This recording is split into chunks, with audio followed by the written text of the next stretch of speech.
In 2002, the first genetically modified crop was introduced in India in the form of BT cotton. This cotton seed was artificially created by a company called Monsanto. Monsanto is an American company that sells artificial pesticides and deals in GM seeds. It is owned by the German chemical company Bayer. After this engineered seed was launched, the original and free cotton seeds have disappeared completely. Monsanto created the seed in a lab, adding a certain kind of genes. The company argued that the new seed will increase crop yield, so farmers in India started to use BT cotton GM seeds. But what happened after that? Did farmers really benefit as claimed by Monsanto and Mahiko, a partner company that introduced BT cotton? What was the long-term impact on farmers? We want to understand this at a time when India is desperately pushing for its first genetically modified food crop, GM mustard. As you all know, we always go beyond shallow daily news and try to understand who is gaining from what.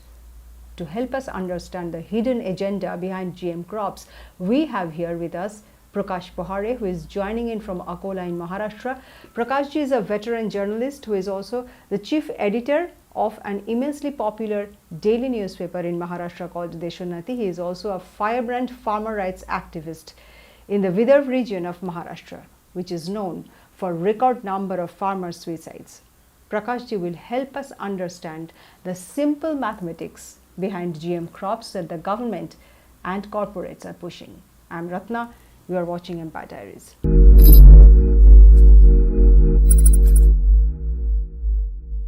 देखिए रत्ना जी, मुझे वो दिन याद है जब हमारे India के अंदर बीटी कॉटन आया था। हम तो जो थे वो तो परंपरागत जो कॉटन है वो लगाने वाले हम फार्मर थे। तो जब ये बीटी आया था तो जो कुछ मैंने इसके बारे में स्टडी किया था, जो पढ़ा था, this is not eco friendly. और दूसरी बात में ऐसा है कि इसका अभी तक के पूरा ट्रायल पूरा वर्ल्ड में कंप्लीट नहीं हुआ है। और उसके बाद में हमारे पास में जब ऑलरेडी जो हमारा कॉटन है उसी को हमको पैसा नहीं मिलता है पूरा, तो ये तुम्हारा बीटी का टेक्नोलॉजी लेकर इसका सीड खरीदना पड़ेगा। अभी तक के तो हम सीड जो है हमारा खुद का सीड यूज करते हैं, तो इसका तो सीड हमको खरीदना पड़ेगा। तो why should we incur the investment, का खर्चा क्यों किया जाए? तो एक वो विषय था। और एनवायरमेंट फ्रेंडली के हिसाब से भी मुझे इसके बारे में काफी मेरे जो एक मित्र है राम कलशपुरकर, उन्होंने बताया था इसके बारे में कि इसके क्या क्या हैजार्ड्स है करके। तो इसीलिए मैं तो काफी अवेयर था इसके बारे में। तो इसलिए हम तो, मैं और मेरा अखबार तो जो है इसके बारे में लगातार लगातार हम इसके खिलाफ में या इसके हैजार्ड्स के बारे में फार्मर्स को अवेयर करते आए हमेशा ही। और आज ये एकदम बात सिद्ध हो गया है कि मैं जो सोचता था वो सही है। और आज के घड़ी के अंदर ये जो बीटी कॉटन के कारण जो भी हमारे किसानों का नुकसान हुआ है ये तो आज सबके सामने है। तो मेरा जो उस समय का जो स्टैंडिंग था ये बीटी कॉटन के बारे में का, दैट हैज प्रूवन एकदम परफेक्ट, एकदम परफेक्ट हो गया है। ये बात बिल्कुल पक्की हो गई है, क्योंकि उसमें अभी जो हमने देखा है बीटी कॉटन के इंट्रोड्यूस होने के बाद में, मैं आपको एक बताना चाहूंगा थोड़ा सा इसका इकोनॉमिक, रत्ना जी। देखिए इकोनॉमिक्स ऐसा है कॉटन का। 1947 में जब हमारा इंडिया आजाद हुआ था, तो मेरा तो जन्म जो है वो आई एम 54 बॉर्न। तो मेरा दादी मुझे बताता था 65, 67, 70 के जमाने में कि वो कॉटन के जमाने में कितना पैसा कितना सोना खरीदती थी। उसने मुझे बोले हुआ एक किस्सा आपको बताता हूँ। वो बोले मैं अपने को बोले करीब करीब 50 क्विंटल का कपास हुआ था अपने खेत में। तो 50 क्विंटल कपास होने के बाद में उसने उस साल में 150 तोला सोना खरीदा था। 150 तोला। अब तोला जो था उस जमाने का वो 12 ग्राम का था। तो अभी आप सोचिए 12 ग्राम का मतलब क्या हो गया, यानी 150 तोला सोना खरीदा था उसने। क्योंकि 1 क्विंटल कपास बेचने के बाद में वो 3 तोला सोना खरीद सकती थी उस जमाने में, 3 तोला। और 50 क्विंटल का कपास हुआ था उसको, तो उसने 150 तोला यानी कितना, यानी 1.5 किलो प्लस ये हो गया, यानी 1 किलो 600 ग्राम सोना खरीदा। 1 किलो 600 ग्राम, इतना इतना वो। इसीलिए हमारा जो विदर्भ का रीजन है, ये रीजन का नाम है वराड़ और सोने की कराड़। कराड़ का मतलब है it is a border, golden border, यानी रीजन विथ गोल्डन बॉर्डर। ये हमारा पहचान है और ये नाम था हमारा। अभी मैं उसके आगे का किस्सा बताता हूँ। बाद में क्या हुआ, हमारे जो एरिया है विदर्भ का, जो कॉटन ग्रोइंग एरिया है, इसमें क्या हुआ, फार्मर्स काफी चिल्लाते थे, प्राइस नहीं मिल रहा है, लगातार प्राइसेस गिर रही थी। तो गवर्नमेंट ने उस जमाने पे, इंदिरा गांधी प्राइम मिनिस्टर थी, तो इंदिरा गांधी ने उस समय पे कॉटन मोनोपोली स्कीम किसानों के लिए चालू करवा दी। बाजार में कीमत उस जमाने में जो थी वो करीब करीब 200 रुपीज थी, 200 रुपीज। तो कॉटन मोनोपोली स्कीम चालू होने के बाद में उनको कीमत हमको मिली थी 275 रुपीज अ क्विंटल, 75 रुपीज बढ़ के मिला था। 1975 में मैंने खुद उस जमाने में 1 क्विंटल कपास बेच के 18 ग्राम सोना खरीदा है, 18 ग्राम। अच्छा। आज मैं सोना खरीदता हूँ 1 क्विंटल कपास बेचने के बाद में मुझे सिर्फ 2 ग्राम सोना मिलता है, 2 ग्राम। अभी आप सोचिए, आप खुद क्या ये बीटी कॉटन का ये टेक्नोलॉजी यूज करते हैं? ना ना ना, I have never use BT का टेक्नोलॉजी इन माय फार्म। मेरे कपास की, मेरे जो न्यूज़पेपर है, वो न्यूज़पेपर के थ्रू मैं हमेशा इसका विरोध करता रहा, फार्मर्स को ये मैं एजुकेट करता रहा। इसके लिए मैंने एक हमारा वीकली स्पेशली खोला था। वो वीकली का नाम है कृषकोन्नति, यानी कृषक का उन्नति। बहुत ही कृषि पॉपुलर उन्नति है नहीं आपका न्यूज़पेपर, वहाँ हमें मालूम है। हाँ, न्यूज़पेपर तो देशोन्नति है हमारा, देश का उन्नति, देशोन्नति। लेकिन ये जो हमने वीकली खोला था, इसका नाम लिखा था कृषकोन्नति, कृषक यानी किसान का उन्नति, ये लिखा था हम। हाँ, तो वो बहुत, उसके थ्रू हमने ये बहुत ये चले गए और इसके थ्रू किसानों को हमने काफी अवेयर करने की कोशिश किया। लेकिन मैं आपको जो बोल रहा था गोल्ड और इसका प्राइस का, तो आप सोचिए दादी ने 1947 में वो कितना खरीदती थी, 36 ग्राम सोना खरीदती थी 1 क्विंटल के बाद में। मैं कितना खरीदा 75 में, मैं खरीदा 18 ग्राम। और आज मेरा बच्चा जो है वो कितना खरीद रहा है, वो 2 ग्राम खरीद रहा है। तो 36 ग्राम, 36 ग्राम, बाद में 18 ग्राम, और अभी 2 ग्राम। इतना डिस्पैरिटी हो गया, यानी प्राइस कितना गिर गया, ये आप समझिए। दूसरा आपको ध्यान में रखने लायक ये बात है कि 1947 में इनपुट कॉस्ट ऑफ कॉटन मेरे दादी के लिए 0 था, 0। यानी सीड घर का था। उस समय पे फर्टिलाइजर, केमिकल फर्टिलाइजर नहीं आए थे, प्लस इंसेक्टिसाइड नहीं लगते थे, और मजदूर को मजदूरी भी हम लोग जो है वो हम इन काइंड देते थे, यानी उनको ये सरगम है, ये अरहर है, दूध है, इस तरीके से वो खुश रहता था, क्योंकि उस जमाने में इसका बहुत शॉर्टेज रहता था।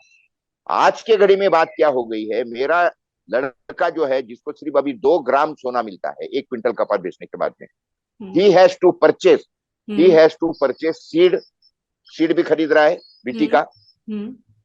उसके बाद में वो फर्टिलाइजर भी खरीद रहा है, केमिकल फर्टिलाइजर खरीद रहा है, यानी खरीदना पड़ता है, हम तो नहीं खरीदते हैं। ये बीटी कॉटन लाने का बाद ये ओरिजिनल जो सीड है ये खत्म हो चुका है, पूरा खत्म हो गया। क्योंकि बात कैसी है, देखिए पहले जो सीड होता था रत्ना जी, वो जैसे मेरे यहाँ अच्छा सीड है तो वो मेरा कोई दोस्त या मेरा रिश्तेदार लेके जाता, उसके पास में अच्छा सीड है वो मुझे देता था। ये इस तरीके से बार्टर एक्सचेंज होता था किसानों में, और ये चलते रहता था। लेकिन हुआ क्या कि ये जो बीटी आने के बाद में हम वो सीड नहीं यूज कर सकते, किसान नहीं यूज कर सका। तो उसमें क्या हुआ, उसका जो ओरिजिनल सीड था वो लूज हो गया, वो तो लॉस्ट हो गया। वो तो उसने कुछ संभाल के रखा नहीं, 2-3 साल के बाद में सीड जो है वो उसका जर्मिनेशन खत्म हो जाता है। तो ऐसा करते करते अभी जितना भी वेराइटीज था, 100 के ऊपर वेराइटी था कॉटन का, सारी वेराइटीज खत्म हो गई है हमारी कंप्लीटली। बट इन लोगों का कहना है कि प्रोडक्शन बहुत ही ज्यादा होगा, ताकि किसानों का ज्यादा से ज्यादा किसान बेच सकते हैं और प्रॉफिट ज्यादा होगा। जी, अभी मैं आपको एक ट्रांसफॉर्मेशन कैसा हुआ ये मैं आपको समझाता हूँ। देखिए, ये बीटी डायरेक्ट नहीं आया है। हुआ क्या है ये पहले समझिए, बीटी क्यों आया। ऐसा हुआ 1975 70 के दरमियान, 68-70 में हमारे यहाँ पे भारत के अंदर ग्रीन रेवोल्यूशन आया, हरित क्रांति आया। हरित क्रांति के अंदर उन्होंने क्या किया, ये हमारा जो ओरिजिनल कॉटन का सीड था उसके जगह पे हमको सीड कौन सा दिया, हाइब्रिड सीड दिया। उसको H4 बोलते थे, उसके बाद में वरलक्ष्मी बोलते थे। तो वो आया, वो आने के बाद में जब वो हमने लगाना चालू कर दिया तो वाकई में जो हमारा ओरिजिनल सीड था, वो गावरान सीड था, हमारा जो देसी सीड था, वो देसी सीड से 1 एकड़ में हमको 4 से 5 क्विंटल कपास होता था, 4 से 5 क्विंटल कपास होता था।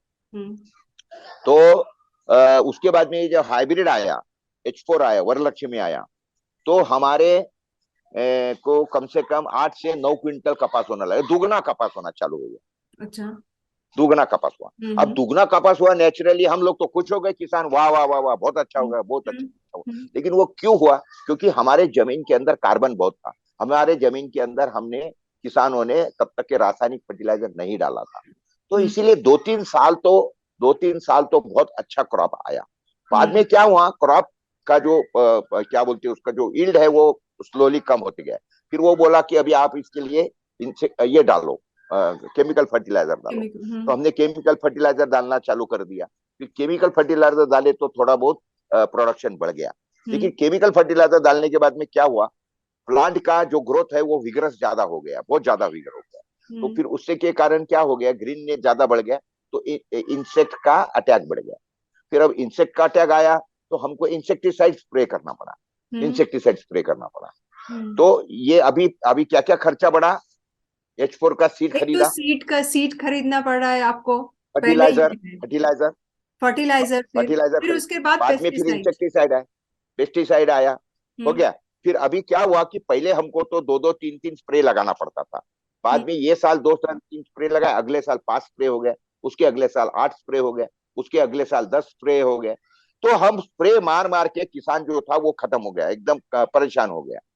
तो क्या हुआ, उसके बाद में हम लोगों को बता दिया कि अभी आप इंसेक्टिसाइड स्प्रे कर करके परेशान हो गए हो तो परेशान मत होइए, लीजिए ये हमने आपके लिए ला लिया, ये बीटी का चमत्कार ला लिया, बीटी का चमत्कार, इसके ऊपर कोई स्प्रे करने का जरूरत नहीं। तो किसान जो थे कि हम तो बहुत खुश हो गए, वाह वाह वाह वाह वाह, इंसेक्टिसाइड स्प्रे करने का जरूरत नहीं है, वाह बहुत अच्छा। तो लोगों ने क्या कर दिया, H4 वरलक्ष्मी छोड़, पहले क्या छोड़ दिया उसने, ओरिजिनल जो गावरान सीड था वो छोड़ दिया, बाद में H4 वरलक्ष्मी आ गया। फिर उसके बाद में उसको ज्यादा स्प्रे करना पड़ता करके क्या बोला, बीटी लगाइए, वो स्प्रे करने की जरूरत नहीं, फिर बीटी लाया। तो बीटी लाया तो एकदम चमत्कार हो गया, पहले 1-2 साल में अच्छा यील्ड आया, कोई स्प्रे करने का जरूरत नहीं पड़ा ज्यादा। थोड़ा सा पहले साल में हमको ये जो सकिंग पेस्ट जो था, थ्रिप्स एफिड्स वगैरह, तो उसके लिए 1 या 2 स्प्रे मारना पड़ा। फिर लेकिन वो क्या बोलते उसको, ये तो बढ़ गया था, यील्ड बढ़ गया था, 10 क्विंटल 12 क्विंटल आने लगा, तो खुश हो गए। तो 1-2 साल ये हुआ। फिर बाद में क्या हुआ, जबरदस्त उसके ऊपर अटैक आना चालू हो गए, बॉलवार्म वगैरह सबके सब। फिर उसके ऊपर भी स्प्रे करना चालू हो गया। तो पहले तो 1 या 2 स्प्रे मारना पड़ता था, बाद में कितना हुआ, 5 स्प्रे हो गया, फिर 10 स्प्रे, 12 स्प्रे मारना पड़ता है। अभी क्या है, अभी इकोनॉमिक आप पहले समझिए, इधर यील्ड बढ़ता पूरे है, एक के बाद आप लोग को सब कुछ, वो पूरा एकदम विशियस साइकिल है ये। अब जितने भी सर्कल में विशियस साइकिल में फंसा दिया। अभी हुआ क्या पहले कि देखिए, मुझे कॉटन जो पहले कितना होता था, मेरे तरीके से 5 क्विंटल होता था, अभी मेरे को कितना होता है, समझ लो 10 क्विंटल होता है। तो अब 10 क्विंटल यानी एडिशनल जो 5 क्विंटल हो गया, तो एडिशनल जो 5 क्विंटल हो गया, तो जो एडिशनल के लिए मुझे खर्चा आया वो तो उतना ही हुआ। जो मुझे एडिशनल कॉटन हुआ उतना, उससे तो ज्यादा मेरा खर्चा हो गया। मगर तो मैं लगाऊं क्यों? बीच में एक एजेंट आ गया, एक कंपनी आ गया, प्लस मेरा खेती खराब हो गया, मेरा इंसेक्टिसाइड के कारण मेरा लाइफ साइकिल खराब हो गया, कैंसर आ गया, मेरा खेत के अंदर केमिकल फर्टिलाइजर डालने से मेरा जो कार्बन था मेरे खेत का वो पूरा खत्म हो गया, और मेरा जमीन जो है वो ज्यादा हार्ड होने से मुझे 25 हॉर्स पावर का ट्रैक्टर चलता था पहले, वो 50 हॉर्स पावर का ट्रैक्टर लगाना पड़ रहा, मेरा डीजल का खपत बढ़ गया। तो ये सारा का सारा रिसेल, यानी मेरा फायदा कुछ नहीं हुआ, फायदा किसका हुआ, तो सीड कंपनी, बाद में फर्टिलाइजर कंपनी, बाद में इंसेक्टिसाइड कंपनी, इसी के साथ में मुझे और अभी नया डालना पड़ रहा है। क्या मालूम है आपको? अभी सुपर वीड आ गया है खेत में, सुपर वीड। तो अभी वीडीसाइड आ गया, हम्म ये खरपतवार मुझे डालना पड़ता है। तो हम्म ये इसके कारण मेरा पूरा का पूरा जो इकोनॉमी था, देखो मैं आपको एक एक एक लाइन बहुत में बोलता हूँ। बहुत अच्छी तरह से आपने बोला, जैसे पूरा डिटेल्स में बताया, आपने बताया। नहीं, आपको तो अभी मैं एक लाइन में मैं बताता हूँ, एक लाइन हाँ। में आपको और एक बात बताता हूँ इकोनॉमी। हम्म देखिए 1965 तक के क्या था, मेरे दादी ने क्या बताया था कि 1 क्विंटल कपास बेचती थी तो वो 3 तोला सोना खरीदती थी। हम्म खर्चा जीरो, हम्म खर्चा जीरो। ये जो बैंक के जो मैनेजर है ना रत्ना जी, हम्म ये 1965-70 तक के ये गांव खेड़े के अंदर आते थे। ये हम्म हमारे किसान के पास में आते थे, भीख मांगते थे, डिपॉजिट दीजिए साहब, डिपॉजिट दीजिए साहब, ठीक है, किसान साहब, पटेल साहब, देशमुख साहब, डिपॉजिट दीजिए। किसान डिपॉजिट रखने वाला था बैंकों में, ये वो आदमी जो बैंकों में डिपॉजिट रखता था। बाद में क्या ट्रांसफॉर्मेशन हो गया है, जो आदमी बैंकों में डिपॉजिट रखता था, आज परिस्थिति ऐसी है, ये पूरे बीच के पीरियड के अंदर ये हुआ रत्ना जी कि डिपॉजिट रखने वाला किसान अभी बैंकों से लोन ले रहा है, हम्म। और उसके बाद में नेक्स्ट ईयर बोलता है कि मेरा लोन वेव कर दो, माफ कर दो, और वो नहीं होता है तो सुसाइड करता है। इतना सुसाइड बढ़ गया, जबरदस्त सुसाइड बढ़ गया। आपको जैसे मालूम है कि जीएम मास्टर अभी लाना चाह रहे हैं ये लोग, तो इसका असर क्या क्या हो सकता है? जो देखिए जो कॉटन के बारे में हुआ वही जीएम मस्टर्ड में होगा। सिंपल है, कोई बताने की जरूरत नहीं ज्यादा। मुझे बताइए आज के घड़ी के अंदर मस्टर्ड जो है, कितने वैरायटी का मस्टर्ड हमारे देश में है? बहुत। मेरे खेत में, मेरे पास में, खुद के पास में कम से कम 3 या 4 प्रकार का मस्टर्ड होता है। हम्म और उसके बाद में परिस्थिति ये है कि मस्टर्ड ये इतना रगड़ और इतना स्टेडी क्रॉप है कि वो लगा दो और आ जाता है हमारे खेत में। तो आज के घड़ी के अंदर उतना होने के बावजूद भी मस्टर्ड की आज प्राइस क्या है बाजार के अंदर?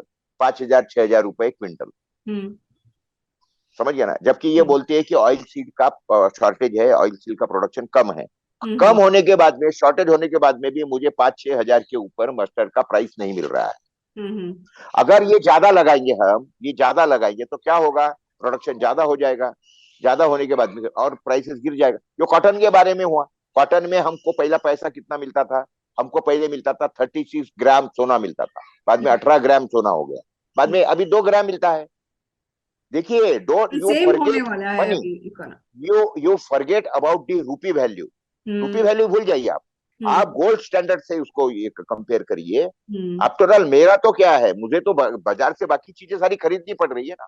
जिस दिन आप गोल्ड स्टैंडर्ड के साथ में सारी चीजें लिंक करेंगी, आपको एग्रीकल्चर का पूरा इकोनॉमिक ध्यान में आना चालू हो जाएगा। बहुत बहुत धन्यवाद प्रकाश जी।